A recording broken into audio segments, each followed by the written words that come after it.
Shalom, I'm Messianic Rabbi Zev Porat, and welcome to Biblical Hebrew Foundation. And today I want to speak to you about God's face. Can anyone see God's face according to the Bible? In Exodus 33, verse 20, we read, "You cannot see my face, for man may not see me and live." In Hebrew, "Lo tochal lirot et panai, ki lo iraeni adam v'chai." Yaakov, Jacob saw God face to face. Genesis 32, verse 20. I have seen God face to face, and my life is preserved. Ra'iti Elohim panim el panim, v'tinatzel nafshi. So how can this be when one Bible verse says if you see God face to face, you cannot live, and another Bible verse says I've seen God face to face, and my life is preserved? Is there a contradiction in Scripture? Absolutely not. And we'll touch on that today.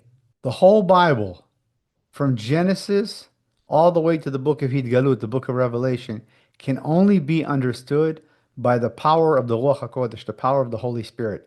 And when you attempt to study these Bible verses without the Holy Spirit, it's very difficult to understand. And of course, if we back up a little bit before this Bible verse, we can see that we know that Jacob wrestled with a man, and that man is the angel of the Lord, Malach Adonai, which is Yeshua, which is God. This is a foreshadow showing Yeshua HaMashiach, Jesus. So every time in the Bible, when we see Malach Adonai, the angel of the Lord, it refers to Yeshua, Jesus. And Yeshua says it many times in John 10, verse 30, and I'm paraphrasing, I and the Father are one. If you've seen me, you've seen the Father. And so in Exodus 33, verse 20, when it says you cannot see my face, it's referring to God the Father. You cannot see the Father's face. But Yeshua and the Father are one. Even the Father, Son, Holy Spirit are one. And so therefore, if you've seen the angel of the Lord, if you've seen Yeshua, you've seen the Father. And then therefore, there's no contradiction in Scripture. And this is why it's so difficult, even here in Israel, when we preach the gospel, to use these Bible verses and show them that the angel of the Lord is God. Because we said, Jacob said, I've seen God face to face, and God preserved my life. How can this be? Who did Yaakov wrestle with? And they say, well, he says, I've seen God face to face. Well, if you've seen God face to face, it means that the man he wrestled with, the angel of the Lord, is God. Yaakov confirms it. And with all the difficulties of preaching to people who don't have the Holy Spirit yet, who don't believe in Yeshua yet, many have come to faith from these Bible verses. The Holy Spirit opened their eyes. And really, one of the main reasons it's so hard for a Jew who doesn't believe in Yeshua to accept that the angel of the Lord is God is because if he accepts that, he has to accept the Bible prophecies that Yeshua is the Messiah. Yeshua is God. That's the reason.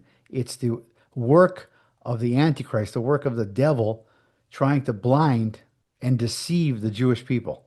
Not only the Jewish people, but all people. Because then you can bring them to Isaiah 53, he was pierced for our transgressions. You can bring them to Isaiah 9:6, for unto us a child is born, unto us a son is given. This is speaking about Yeshua. If you accept that the angel of the Lord is God. So they like to say, no, it's just an angel of the Lord. It's a messenger of the Lord. But then we say, but the messenger of the Lord, Yaakov says, I've seen God. So the messenger is God. And this is where they get confused and the Holy Spirit can start working on them and open their eyes to the truth. There cannot be a contradiction in Scripture. If we see a contradiction, we're not understanding the text, but God's word is perfect. There cannot be a contradiction. And we know that after Jacob was wrestling with the man, which is the angel of the Lord, Yeshua, in Genesis 32, verse 28, and I'm paraphrasing, and he said, your name shall no longer be Yaakov, Jacob, but Israel, Israel. For you have struggled with God and with men and have prevailed. So once again, it's very clear that this angel of the Lord is speaking about God. So Yaakov saw God through the angel of the Lord, which is Messiah Yeshua. It's a foreshadow. And of course, later on, God makes a covenant with Yaakov, with Israel, in Genesis 35, verse 10, and he confirms the name Israel, Israel. And I'm paraphrasing. And this is really how we, so many times here in Israel, bring, whether they're Orthodox Jews or secular Jews or atheists, to the Gospels by showing them who is Israel, how did Jacob, and why did Jacob change his name to Israel, and the Gospel can go forth. And if you're born again, if you believe that Yeshua, Jesus is the Messiah, Yeshua is God, then you are eternal Israel. You are spiritually Israel. And there's so many Bible verses. Look at Exodus 24, verse 10. They saw the God of Israel. Under his feet was something like a paved work of sapphire stone. Exodus 24:10, it tells us that the elders of Israel saw the God of Israel. They didn't see his full essence. They saw his manifested glory. Hallelujah. His Shekinah glory, a Shekhinah. And every revelation of God's glory in Hebrew scripture points forward to the one who would reveal the glory perfectly, Yeshua HaMashiach, Jesus. Especially when you read it in Hebrew. It's so powerful and it's so clear. John chapter 14, verse 9. He who has seen me has seen the Father. So can we see God's face? Yes, we can through Yeshua, through the Shekinah glory, through the Shekhinah, the pillar of fire that followed Israel in the wilderness, the angel of the Lord, Malach Adonai, because everything in the Old Testament is a shadow of the New. In John 1:1, the Word was God. In John 20, verse 28, my Lord and my God. In Hebrews 1:8, the Father calls the Son God. In Colossians 2:9, the fullness of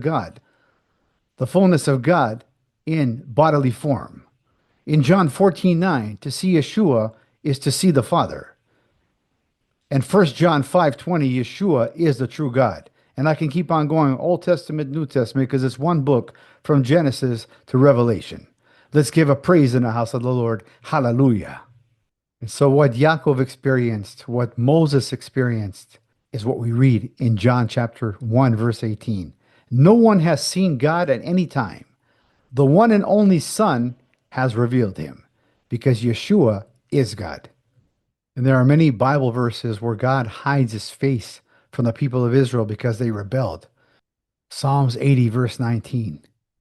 O Lord of hosts, restore us.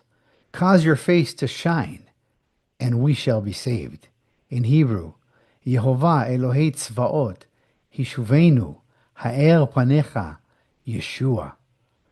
It actually says the word Yeshua in Hebrew, because the word for salvation in Hebrew, we shall be saved. We shall Yeshua, and Yeshua it says, from the word Yeshua. And so the only one that can restore our relationship and give us eternal life is Yeshua. And this is why every born-again believer obtains the blessing from the high priest, which is Yeshua, Jesus, the priestly blessing. Numbers chapter 6, verse 24 to 26. Thank you for joining me. I pray this teaching has blessed you as it has blessed me over the years. Let's continue to stand together as the one new man, Ephesians 2:15, work the harvest together, bring the gospel back to Jerusalem, and go home. And we end with the priestly blessing. May the Lord bless you, and may the Lord keep you. May the Lord make his face shine upon you, and be gracious to you. May the Lord lift up his countenance upon you, and give you his peace. In Yeshua's name we pray, amen. Now in Hebrew. Yivarechecha Adonai v'yishmarecha. Ya'er Adonai panav elecha v'yichunecha. Yisa Adonai panav elecha v'yasem lecha shalom. B'shem Yeshua HaMashiach. Amen. Until next time, I'm Messianic Rabbi Zev Porat, sending you blessings from Israel in the mighty name of the King of Kings and Lord of Lords, Aryeh Yehuda, the Lion of the tribe of Judah, the great I am, Jesus Yeshua. Amen. Every knee shall bow, and every tongue will confess that Yeshua, Jesus, is God. Hallelujah. Amen.